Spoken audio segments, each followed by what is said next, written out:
Olá, bem-vindo ao Viver Sustentável. Qual atitude sustentável você já tomou hoje? O que você fez para reduzir sua pegada ecológica no planeta? Os especialistas em sustentabilidade dizem que é em casa, com pequenas atitudes, que começamos a mudar o mundo e, desta forma, garantir um futuro melhor para as próximas gerações. Veja no programa de hoje. Descubra quais são os novos números da reciclagem de latinhas no Brasil. Conheça a Fazenda da Esperança, que exerce um trabalho sustentável na produção de madeira plástica. Assista a entrevista com o meteorologista Carlos Magno, presidente da Climatempo. Saiba como estão os preços por tonelada das principais matérias-primas destinadas à reciclagem. Há vários anos, o Brasil lidera o ranking mundial de reciclagem de latinhas de alumínio. Mas tem novidades por aí. Veja agora os novos números divulgados pelo setor. Pensamos em reciclagem, o primeiro nome que nos vem à cabeça é alumínio. Ele pode ser reciclado infinitas vezes, sem perder suas características no processo de reaproveitamento, ao contrário de outros materiais. A reciclagem de 1 tonelada de alumínio economiza energia equivalente a mais de 4.000 litros de combustível ou a eletricidade utilizada por uma família americana durante 3 anos e meio. E o Brasil, pela 9ª vez, é o campeão mundial de reciclagem de latas de alumínio. De cada 100 latinhas vendidas no mercado e consumidas, 98 latas voltam a ser lata pelo processo de reciclagem, cujo ciclo é de 30 dias. Então, entre o momento que você tira a latinha da prateleira do supermercado e ela retorna envasada para a prateleira do supermercado, você tem um ciclo de 30 dias. Então, uma mesma lata de alumínio ela é reciclada 12 vezes ao ano. Somando tudo, foram reaproveitadas 198.800 toneladas de latas, das 202.500 toneladas consumidas. 98,2% das latas vendidas. Esses dados foram divulgados pela Associação Brasileira de Alumínio e a Associação Brasileira dos Fabricantes de Latas de Alta Reciclabilidade na coletiva de imprensa que aconteceu na última semana.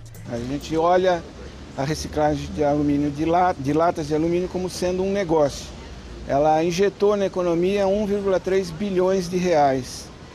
Se fosse considerada uma empresa à parte, ela estaria entre as 1.000 maiores empresas do Brasil. O alumínio pode ser reciclado tanto a partir de sucatas geradas por produtos de vida útil esgotada, como de sobras do processo produtivo, utensílios domésticos, latas de bebidas, esquadrias de janelas, componentes automotivos, entre outros. Podem ser fundidos e empregados novamente na fabricação de novos produtos. Pelo seu valor de mercado, a sucata de alumínio permite a geração de renda para milhares de famílias brasileiras, envolvidas da coleta à transformação final da sucata. A reciclagem do alumínio representa uma série de vantagens. Economiza recursos naturais, energia elétrica. No processo, consome-se apenas 5% da energia necessária para a produção de alumínio primário, além de oferecer ganhos sociais e econômicos. Só para você ter uma ideia, considerado só a produção de alumínio primário, nós temos uma pegada de carbono da ordem de 2.600 quilos de carbono por tonelada de alumínio produzido. A média mundial é superior a 7.000, né? Então é 3 vezes maior do que a brasileira. E isso se explica porque nós produzimos alumínio, é um processo eletrointensivo, com muito consumo de energia elétrica. E a nossa energia elétrica é produzida a partir de fonte muito mais limpa do que a fonte de energia elétrica no exterior. Com a reciclagem do alumínio, os ganhos são de todos nós.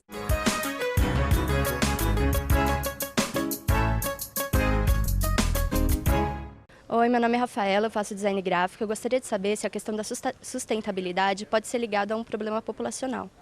Isso porque o crescimento populacional não é uma variável que possamos controlar. Nós sabemos já de antemão que haverá um crescimento populacional inevitável até o ano 2050 de aproximadamente 2,6 bilhões de pessoas a mais no planeta. Portanto, partindo como um dado, um dado inevitável, o crescimento populacional, devemos cuidar do enfrentamento das questões relacionadas à sustentabilidade de outra forma, através de tecnologia, do consumo responsável, da gestão compartilhada dos recursos naturais, para podermos diminuir o desperdício, substituir energias sujas por energias limpas, substituir o uso indevido de embalagens por produtos que possam ser retornáveis, recicláveis e recuperáveis. Oi, meu nome é Daniela, eu faço design de interiores e eu queria saber se o termo sustentável é sinônimo de verde. Na minha opinião, há uma diferença. Embora, na prática, as pessoas troquem, misturem verde por sustentável, na realidade, são conceitos diferentes. Verde é aquilo que está relacionado ao uso dos produtos naturais, sem industrialização ou de uma forma espontânea, da forma como eles vêm na natureza. Enquanto que sustentável significa aquilo que não agride a natureza. Pode ser algo artificial, um painel solar, uma energia eólica, energia do vento, criada por tecnologia humana. Tem nada a ver com o que vem pronto da natureza, mas feito de uma forma a não gerar resíduos, a não emitir CO2, a minimizar a utilização de água, em suma, feito de uma forma a podermos utilizar os recursos naturais hoje e no futuro. As futuras gerações poderão fazê-lo da mesma forma como estamos fazendo hoje. Este é, na essência, o significado do conceito de sustentabilidade. No próximo bloco, você vai conhecer os trabalhos sociais e ambientais da Fazenda da Esperança, um exemplo para o mundo. Olho vivo, consumidor. Os recursos hídricos mundiais estão se esgotando. Algumas regiões, até mesmo no Brasil, já sofrem com a falta de água para beber. Por isso, economize na hora do banho. Uma chuveirada demorada pode gastar cerca de 150 litros de água limpa.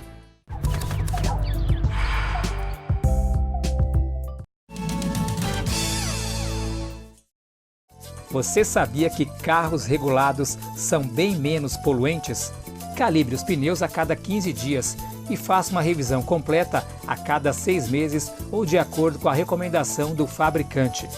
A manutenção correta de apenas 1% da frota de veículos mundial representa meia tonelada de gás carbônico a menos na atmosfera.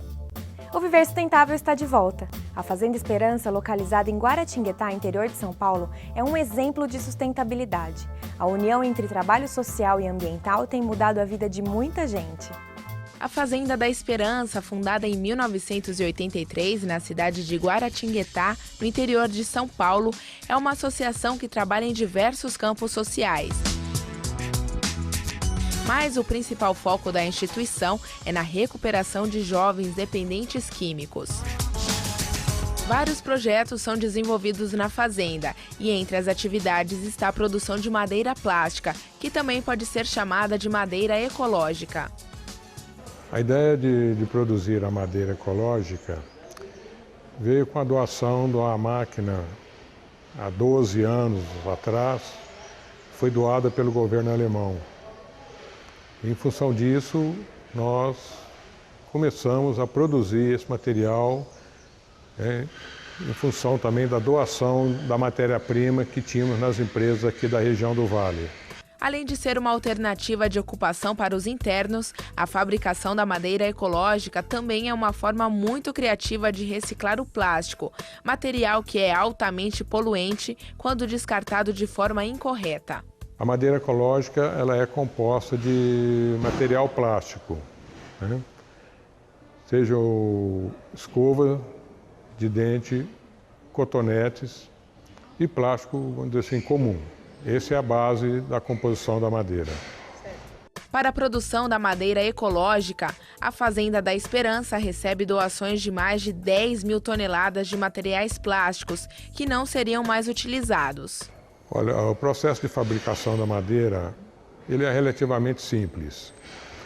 Nós recebemos a doação, né, os materiais que são doados pelas empresas, fazemos a moagem, a trituração, né, depois misturamos esse material numa dosagem que a gente tem os dados aqui, e depois é colocado na máquina, é uma extrusora, onde produz o produto final, é essa madeira chamada madeira plástica.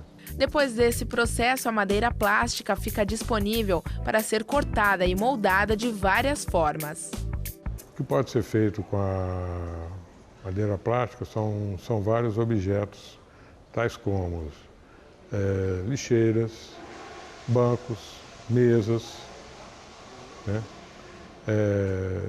Barras circulares que servem para cerca elétrica, coxos para animais, né? E depois depende um pouco da imaginação de cada um e a possibilidade de a gente adaptar o produto à imaginação de cada um. A reciclagem e a produção de madeira plástica na Fazenda da Esperança é uma das muitas formas que a associação encontra para contribuir com a sociedade em dois aspectos: na recuperação e inclusão dos internos e também na conservação do meio ambiente.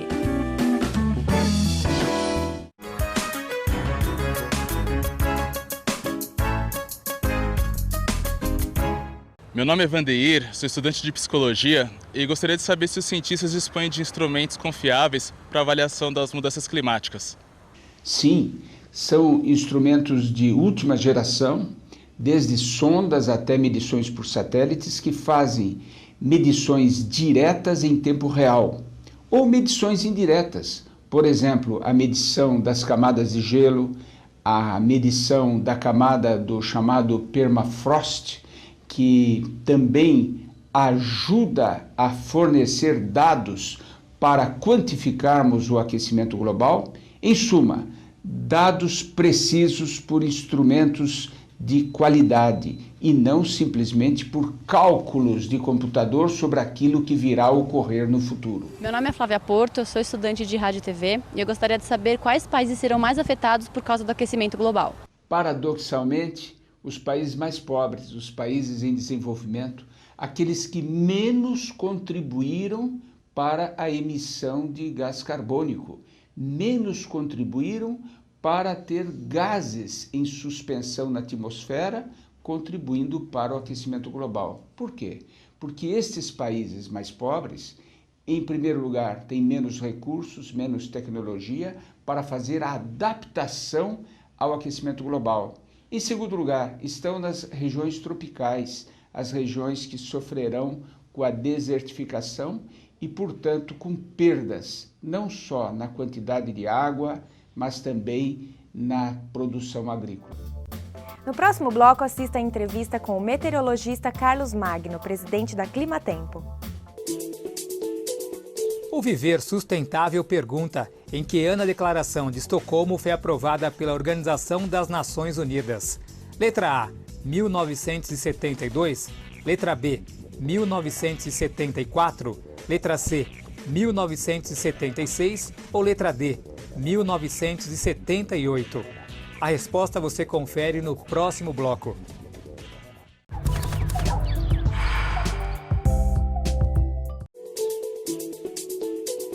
No bloco anterior, o Viver Sustentável perguntou em que ano a Declaração de Estocolmo foi aprovada pela ONU. A resposta correta é letra A, em 1972. Essa declaração foi um dos primeiros documentos internacionais alertando o mundo sobre os problemas ambientais. O Viver Sustentável está de volta para falar sobre mudanças climáticas. O entrevistado de hoje é o meteorologista Carlos Magno, presidente da Climatempo. Ele nos fala sobre os eventos extremos que têm ocorrido no Brasil e a relação com as mudanças no clima do planeta.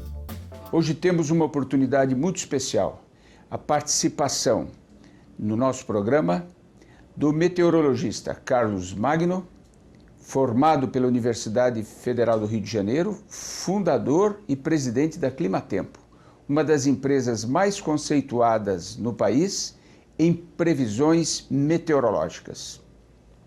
Carlos, o céu fala, a Climatempo entende? Isso, a gente tenta, né? A gente faz um esforço de analisar várias informações e interpretar essas informações e passar para o nosso público e também para os nossos usuários. Hoje, na sua avaliação, quais os eventos climáticos extremos que têm se intensificado aqui no Brasil e que têm chamado a atenção de uma empresa como a Climatempo? A gente vem observando um excesso de eventos extremos climáticos acontecendo no país, exatamente calor, muito calor, recorde num determinado período, e depois eventos de chuva forte ou períodos de secas mais prolongadas. Mas uma coisa que a gente tem que prestar atenção e esclarecer para a sociedade é que uma coisa tem a ver com a própria variabilidade natural dos elementos meteorológicos, secas e enchentes, calor, frio. Essa variabilidade, isso é normal. O que a gente vem acontecendo, que a gente pode destacar como fora dessa variabilidade normal, são os eventos extremos que nós temos observado em diversas épocas, em diversas partes.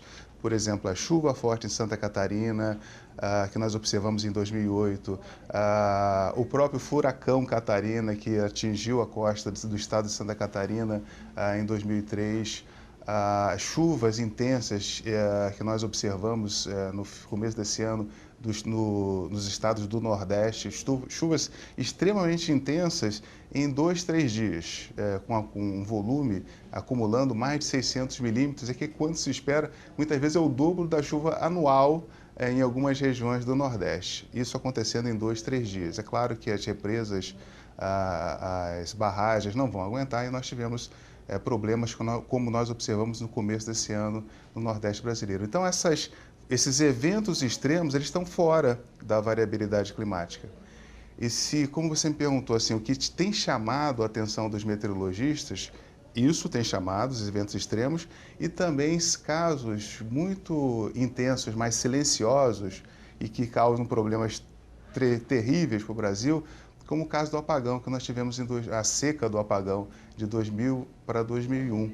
Nós tivemos um verão extremamente seco em 2000 e quando veio o verão seco de 2001, as nossas represas não tinham água suficiente para gerar a eletricidade suficiente para o Brasil e foi necessário que a população brasileira economizasse energia. Magno, os meteorologistas dizem que a floresta amazônica é uma grande produtora de vapor d'água pela evapotranspiração e que os ventos alísios trazem não só o vapor d'água do mar, mas somado a esse vapor d'água, essa quantidade imensa de vapor d'água da Amazônia, jogam essa nebulosidade contra a Cordilheira dos Andes e de lá reflete, vindo propiciar chuvas absolutamente indispensáveis para a produção agrícola na região centro-oeste, região sudeste e até na região sul. Qual a sua análise sobre o futuro, se houver uma seca prolongada na Amazônia, capaz de alterar essa produção de vapor d'água? A umidade necessária para a regularidade e para a normalidade da chuva no centro-oeste, sul e sudeste do Brasil, 50% dela vem realmente da região amazônica, pela evapotranspiração, e 50% vem do próprio Oceano Atlântico.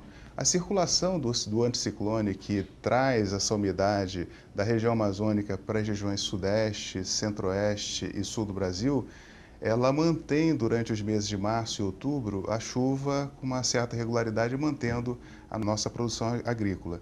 Nós vemos observando uma redução do volume de chuva nos estados do sudeste, do centro-oeste e principalmente da região sul do Brasil, em função da interrupção dessa umidade com o avanço da agricultura brasileira. Com o avanço da agricultura no Cerrado e também na floresta amazônica, que nós observamos nesses últimos 30 anos, a falta dessa floresta tem refletido em falta de chuva, principalmente para o sul do Brasil, como consequência desse desmatamento. Então nós temos dois casos, uma tendência natural de redução de volume de chuva, principalmente para os estados do sul, em função do desmatamento da região amazônica. Já é uma conclusão clara dos pesquisadores que trabalham com esse balanço de umidade sobre o Brasil, e também esse ano uma preocupação maior dos agricultores e também de toda a sociedade com relação a essa questão do fenômeno Laninha, que naturalmente inibe a formação de nuvens sobre a Amazônia, também contribuindo para a redução de chuva nas áreas agrícolas do Brasil. Magno, para encerrar, estes fenômenos climáticos extremos que vêm ocorrendo à vista de todos, ninguém discute, eles têm correlação com as mudanças climáticas, com a questão do aquecimento global? Sim, Tami, eu acredito muito que o que nós acompanhamos nesses últimos anos no mundo todo, né, emissão de dióxido de carbono na atmosfera é uma realidade, é medido e comprova que isso provoca o aquecimento global, quer dizer, a temperatura do planeta ela tem aumentado de uma forma sistemática nesses últimos anos, e a consequência disso, e a conclusão clara que os cientistas têm com relação a essa questão, é que o impacto maior são exatamente nas questões dos eventos extremos. E se a gente não se adaptar, realmente a gente vai continuar vendo problemas sociais e problemas se propagando dentro das nossas grandes cidades. Suas observações reforçam a nossa convicção de que todos, não só as autoridades, não só o governo federal, os governos estaduais, mas todos nós devemos dar a nossa contribuição para enfrentar o problema e também antecipar as necessárias adaptações para que se minimize os prejuízos decorrentes do aquecimento global. Muito obrigado.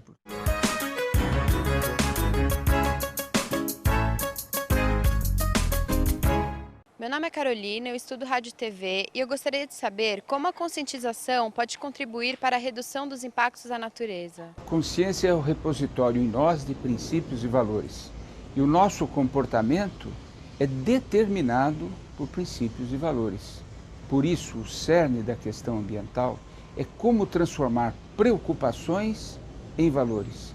Preocupações que povoam a nossa mente alguns minutos por dia em valores que nos acompanham todo dia e determinam o nosso procedimento. Se conseguirmos isso seja feito de uma forma praticamente universal, o comportamento muda e esse comportamento ajuda decisivamente a mudar a nossa postura em relação aos problemas ambientais. Meu nome é Mônica, sou gerente comercial e gostaria de saber como a conscientização pode ajudar nas decisões governamentais. Para enfrentar um problema ambiental, nós temos que atuar simultaneamente em 3 vertentes: conscientização, legislação e investimentos públicos. A conscientização é fundamental, porque o cidadão consciente, ele faz pressão sobre os legisladores, sobre vereadores, deputados, senadores, para que votem leis que protejam a natureza. E também faz pressão sobre o Poder Executivo, sobre o prefeito, o governador, sobre secretários, ministros, para que aloquem recursos necessários e indispensáveis para reverter aquilo que já foi degradado.